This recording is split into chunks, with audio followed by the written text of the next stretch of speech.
Chicken பொரிச்ச oil தான் நான் இதில் விட்டுருக்கேன்.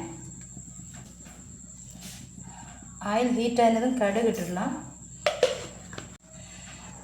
இப்போ 2 பச்சை மிளகு, 2 சின்ன வெங்காயம், ஒரு துண்டு இஞ்சி, ஒரு துண்டு பூடு இதை போட்டு நல்லா கல்லில் இடித்து வச்சுருக்கேன். இதில் போட்டு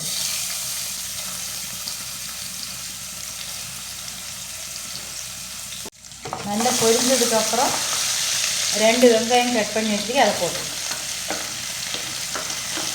அதை போட்டு நல்லா மிக்ஸ் பண்ணி கொடுங்க.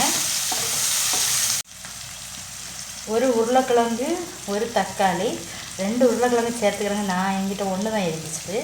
நான் இப்போ தக்காளியெல்லாம் போட்டு நல்லா மிக்ஸ் பண்ணி கொடுங்க.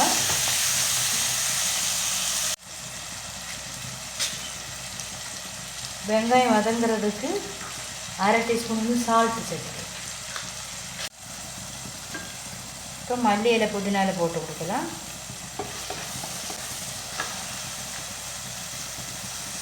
இப்போ பச்சை பட்டாணி அது நல்லா மிக்ஸ் பண்ணி விடுங்க. ஒரு கேப்சிகம் குட்டி குட்டியாக கட் பண்ணி வச்சுட்டு அதையும் போட்டு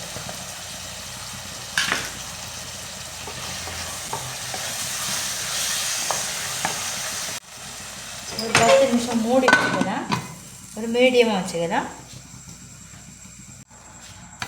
ஓப்பன் பண்ணிவிட்டு நம்ம கிளறி கொடுக்கலாம்.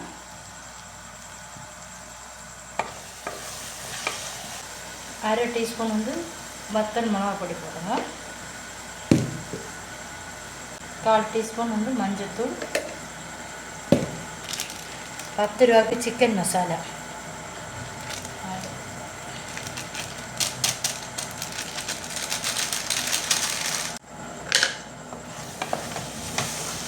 மசாலா போட்டு நல்லா கிளறி விடணும்.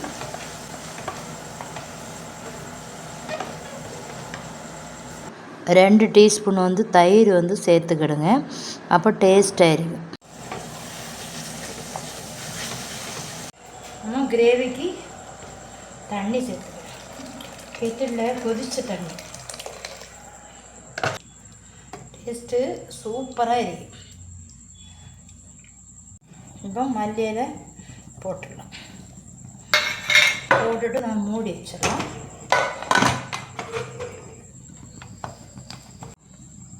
விசில் போடலாம். 2 விசில் வரட்டு.